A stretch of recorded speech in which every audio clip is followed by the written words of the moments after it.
NBA superstar na si LeBron James napamura sa bagong body build ni Kai Sotto, daming naloko. At LeBron balik sa ensayo para sa kanyang year 23 sa NBA, parang di tumatanda.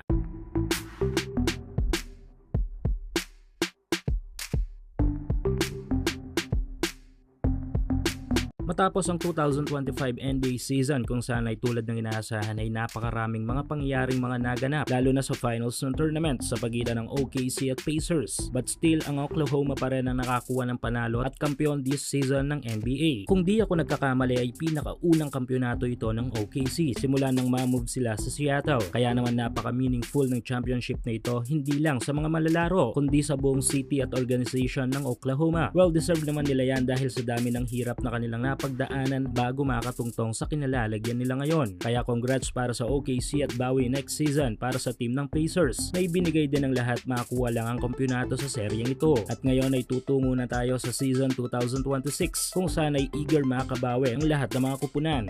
Kung saan ay this off-season ay kinukonsidera na team rebuilding season ng NBA. Kaya asahan na natin dyan ang mga kabi-kabilang mga trade. Unang trade na pumutok ay ang Kevin Durant to Houston Rockets kung saan ay na-move ang Filipino-American player na si Jalen Green. Pero maliban dyan ay inaabangan nga ng mga NBA fans ang kinukonsiderang isa sa pinakasikat na NBA team sa mundo. Ito nga yung LA Lakers.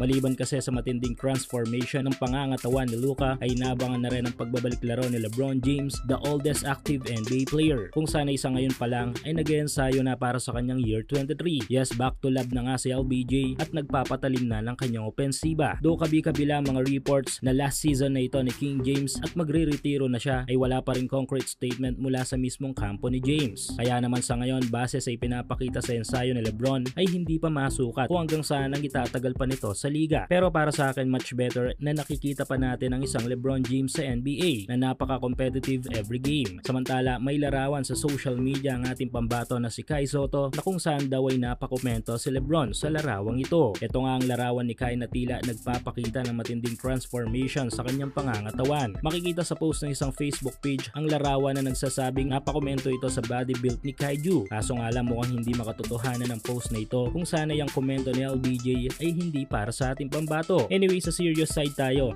ay magandang nagiging progress ni Kai ngayon base sa mga piling larawan nito. Dito ay makikita ang tila mas paglaki at pagkasolid ng pangangatawan ni Kai na kanyang magagamit sa kanyang pagbabalik laro kontra sa mas mga malalaki at malalakas na mga opponent lalo na sa ating national team na Gilas Pilipinas para sa FIBA World Cup qualifiers.